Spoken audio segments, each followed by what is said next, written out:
Good evening, everyone.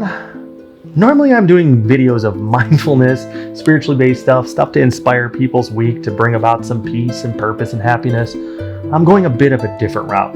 I'm sipping some 12-year-old single malt apple juice, and I'm going to tell a story about the most adventurous day in my entire life. Hi there, my name is JhN, and after suffering a tremendously difficult personal loss, I quit life as I knew it and began traveling the world, delighting in new and thrilling cultures and helping along the way where I could. Through endless hours of meditation, poring over hundreds of books, and delving into the depths of my own mind, I finally discovered what I've been looking for: peace, purpose, and joy. I'm here to share what I've learned so that you too can discover all that I've come to know. So let's get to it and have a bit of fun along the way. It happened to take place in Peru. It started off in Cusco, which I believe is the capital there, but basically it's like the meeting point for everybody who wants to go to the epic Machu Picchu. So you can usually take a train there, you could do the Inca Trail, you could take a bus, but there is one other way to go.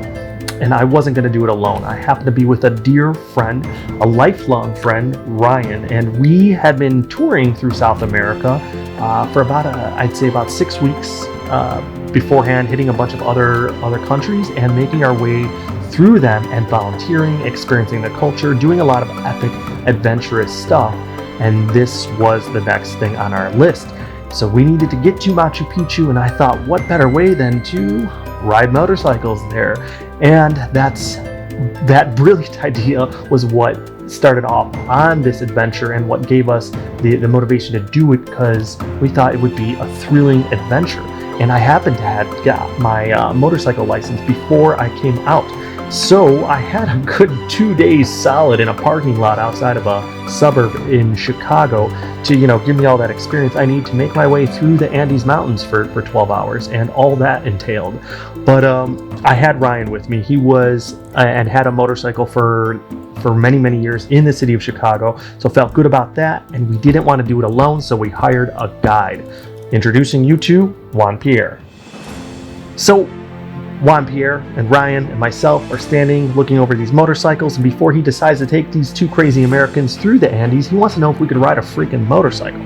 So he tests me out. I go down and back a one-way street 2 times at 20 miles an hour, and he thought that was good enough for him, and I got the green light to go on this epic adventure. Ryan was pretty happy with my performance too, and he's a good judge of character. Ryan and I have known each other since we were 5 years old. When my mom says 5, his mom says like 2. Neither of us care. We're lifelong friends, and we do this kind of stuff on a regular basis, and this turned out to be probably the most adventurous story for both of us. So it's 9:30 a.m. in Cusco. It's way later than we thought we were going to get started, but the guide was the guide, so he has all the experience. We're just going to listen to him and kind of take it from there.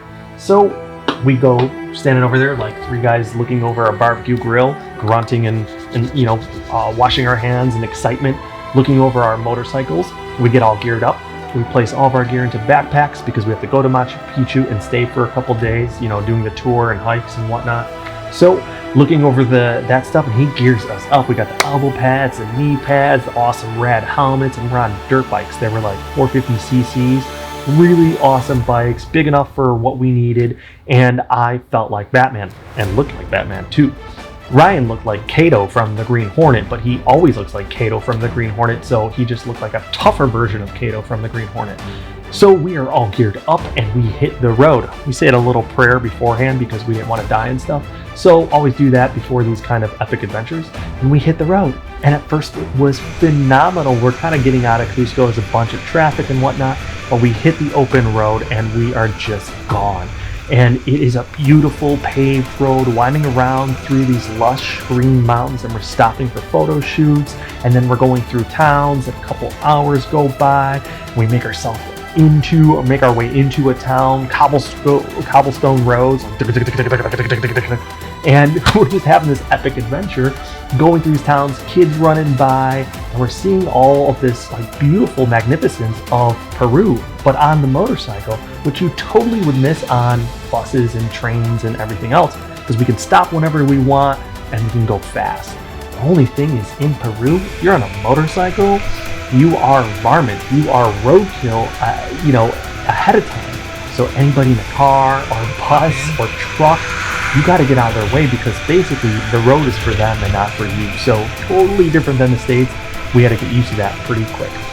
So we had a few pit stops, meeting some children, photo ops, and it was hot as hell. It was summer, we were sweating. It was probably 85 degrees out, 80% humidity. We're soaking through our gear already. It was just, the epitome of summer in Peru.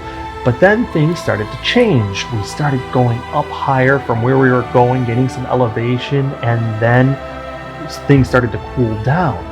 We were going already through all different kinds of roads at that time. There were mud roads and wet roads and cobblestone roads and paved roads and roads that were river and roads that were icy and roads that were snowy. It was every road you could imagine.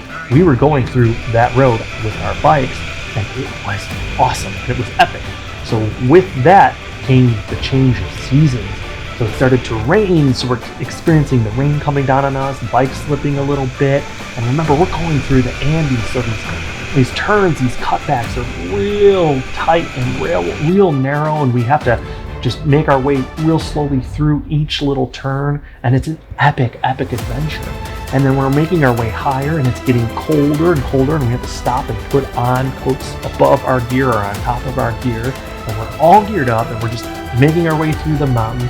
And now, after that springtime, it was summer at first in the towns and everything, and then it kind of dropped to spring, and then it got to like fall, and then the visibility just went down to like 15 feet, and we're up in the mountains going through all these switchbacks and everything on these beautiful paved roads, and the cloud cover just comes in, and Ryan's terrified. I'm like crazy out of my mind at that point. I'm like, we're in heaven, this is beautiful. And he's like, we're all gonna die. We're just gonna go off the road through with the non-existent little the little walls on the side there. Sometimes they would have them, sometimes they wouldn't, and it was just the boom all the way down to the bottom. So it was terrifying because our visibility was about like 15-20 feet, but then all of a sudden there was a landslide. So we pull up and there is a line of traffic. Good thing about being on a motorcycle, we go past the line of traffic and we cut to the front of the line, because we could do that because that's what you do on a motorcycle. So we're sitting there, and basically the mountainside fell. It was a total landslide. The mountain crumbled and all the way over the highway. So they didn't come off and clean off all the dirt. All they did is they brought in bulldozers, which we sat for and waited for like about 90 minutes or 2 hours. So we sat and they bulldozed basically a little road over that thing. I have no idea how many of the cars made it over, because basically it was like a micro jump. And we were on dirt bikes. So we went up this dirt road, but before we were able to go, it was like Cannonball Run with the freaking gun. All the cars, everybody was just hauling ass, no regard for anybody else. It was just like a madhouse, and everybody started off and just went for it. So we're sitting there between cars, and again, remember, cars think we are roadkill. So they literally would come up to us, and you could tap the car next to you when you're on your bike, and they didn't care. It's like, move out of the way or don't. Either way, I'm moving forward. So we had to really adjust. So landslide, we're going over the new paved road, going around a few switchbacks, and all of a sudden, I'm coming around this bend, and my bike slips gear. And I'm not the most proficient motorcycle rider, since this is my first ride ever outside of a parking lot, but I couldn't get it back into gear. So I'm trying to put it back in gear. I'm going about 40 miles an hour around a bend. There's a car on my ass, and he's not moving over, and I am looking dead ahead at a little brick wall about 2.5 feet high with gravel building up to it, and this thing is bending around with another one of those drops right beside it, or right beyond it. So I couldn't get the bike back into gear. The car is on my ass, and I can't slam on the brakes because it's gravel. And I know if I hit that thing with my front tire, I'm going over like Roadrunner. And I basically laid the bike down, took it, slid on my left leg, but it was protected because the bike was there, and slammed into the wall. Ryan is behind me, the guide's in front of me because they were like, he's the rookie, so we'll keep him in the middle. So he keeps going. Ryan probably peed all over his motorcycle seat at that point, seeing his best buddy crash into a wall and didn't know what happened to it beyond that. So he pulls over. I jump up from the bike. I am kind of in shock at this point because I feel pretty damn good, but I'm like, holy mother, I just crashed into this wall. And I slammed into it. But if I didn't lay that bike down, I would have catapulted myself over that wall with my bike crumpled up, and who knows what would have happened to me. Well, actually, I do know I would have died, but that didn't happen. Thank you, Lord, for protecting me on that one. So, crash into the wall, pop up. I got a few minor injuries, mainly my thumb is the size of a lemon. It just blows up. I basically just sprained it, put it all the way back to my wrist, and so my hand was twice the size that it should be. Both my rearview mirrors were broken, and the bike wouldn't start at first, and we're already like halfway in. We're like 4 or 5 hours into the trip. Uber wasn't working at that point. Yeah, unfortunately, you couldn't call an Uber to come pick you up and get you out of there. So I had to make a decision. Either this is the end of the trip, and we'll have somebody come all the way out here and pick us up and wait here forever, or giddy up. I decided to giddy up. Juan Pierre gave me one of his mirrors off his bike. I put it on mine, so I had one pretty good one and one that wasn't good at all, and it wasn't there. But it's better than no mirrors. I, flexed out my hand, shook it off, got the jitters out of me about the excitement from the crash, and hopped back on my bike. Have I told you about the dogs yet? Yeah, I haven't mentioned that yet. So the dogs in Peru, they're dicks. As soon as you're on a motorcycle going through the town, they're coming out like you owe them money. They charge you, and they don't give up. So you'd have to kick your foot out, not to kick the dog. You wouldn't even make contact with the dog, just to make sure that the dog's not coming in and ramming your motorcycle, and you'd have to accelerate. So you had to be quicker than the dog, basically, and just take off. And that would happen randomly throughout our entire trip. It was hilarious. Okay, so dogs and bridges and all this epic adventure. I'm injured, but we're still making our way, and we finally get off the paved road. And you'll see that most of them weren't paved at all, but now we're getting off and we're going off-roading. And it's about 90 minutes. And we have to make it to this place before the sun sets because the light on one of the bikes is broken, and basically it's impossible to see because there's no street light. So we're all geared up. It's been a long ass day already. We're already probably at like 9 hours or whatever it was on the bikes. So we're making our way, and we were talking to Juan Pierre, and he's like, okay, we got 90 minutes, we got to make it. And now we get started, and it's again these switchbacks, but it's on a gravel road, a dirt gravel road, and it's the size of a Buick. The road, the width of the road, it's nothing. And you'd have to pass like buses that are coming by and navigate this tiny little road with like buses and other cars. And sometimes I don't even know how the buses got by because it looked just wide enough for me and Ryan to be on our motorcycle. But I'm white knuckling it at this point because there's no guardrail. And I've already crashed one freaking time, and I just am so terrified that I'm just gonna eat it.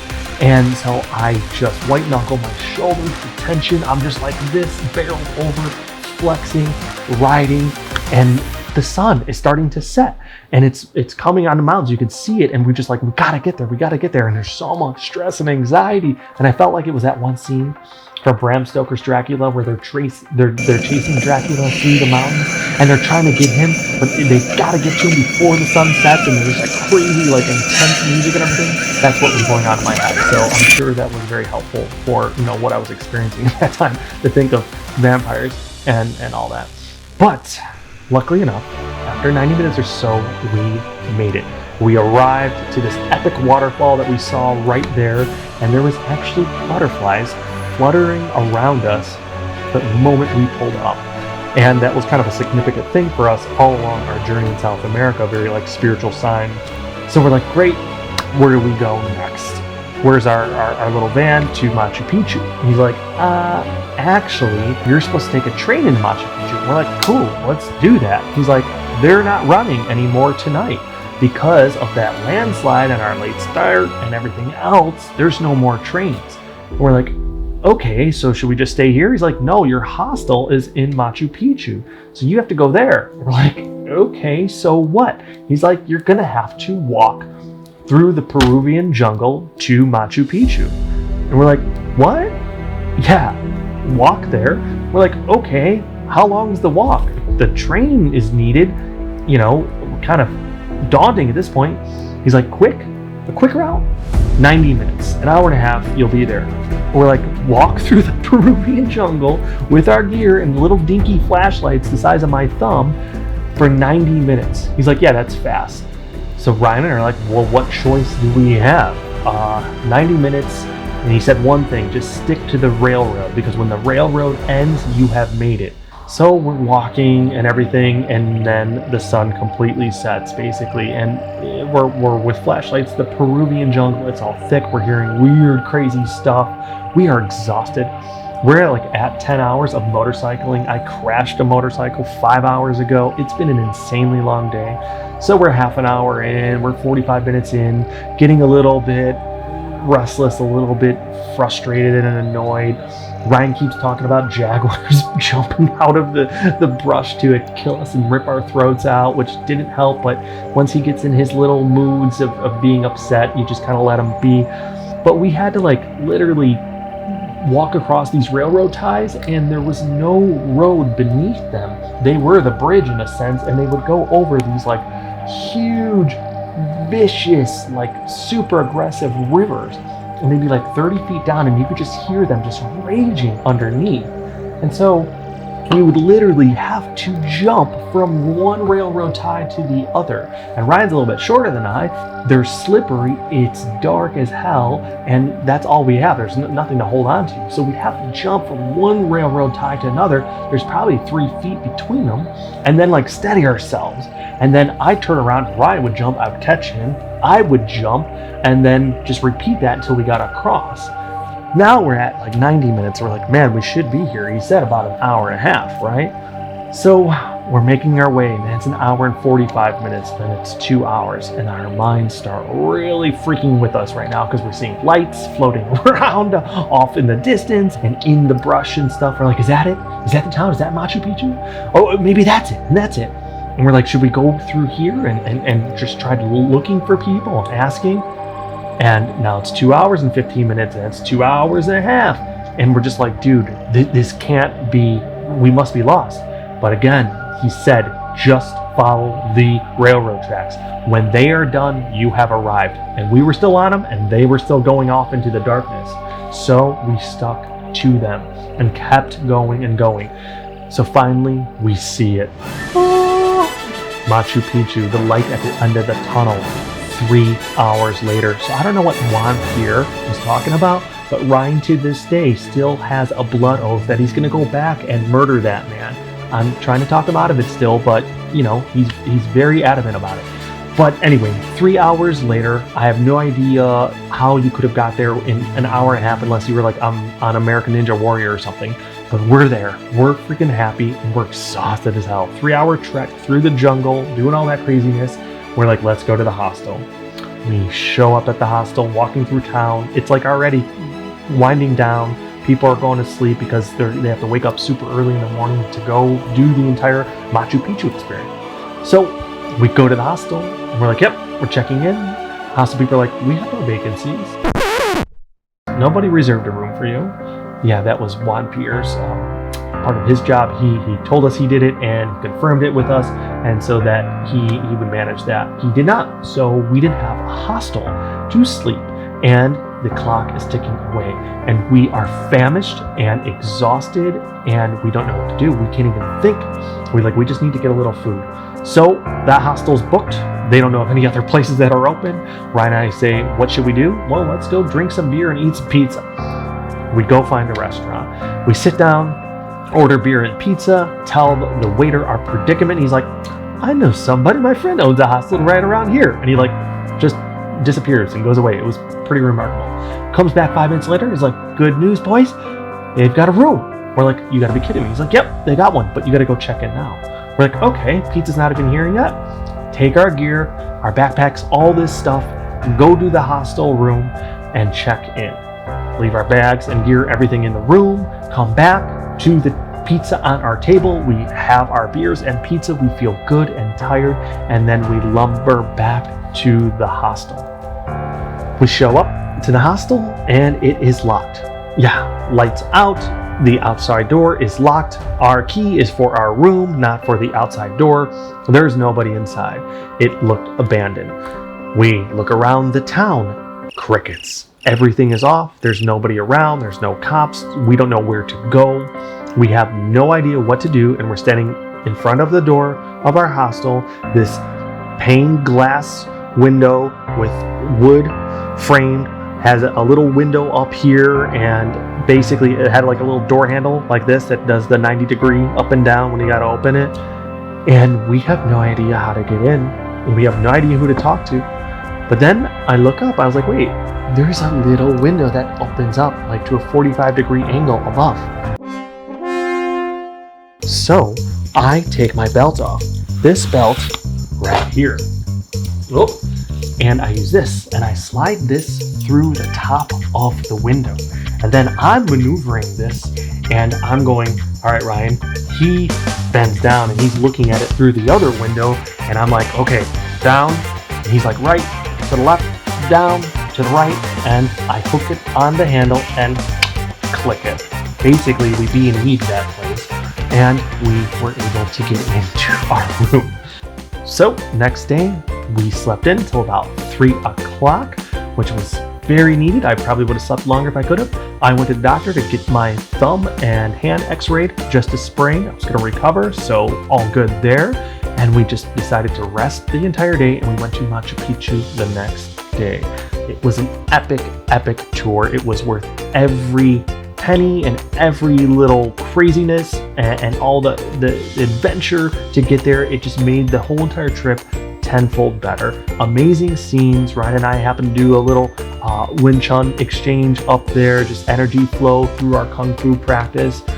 We had an epic tour and we decided not to take motorcycles back because my thumb was the size of a lemon still. I didn't feel like throttling, so we had the luxury of a train with windows on the ceiling, and we sipped champagne and made our way back to Cusco. And that day, riding motorcycles to Machu Picchu was by far the most epic adventure of my life.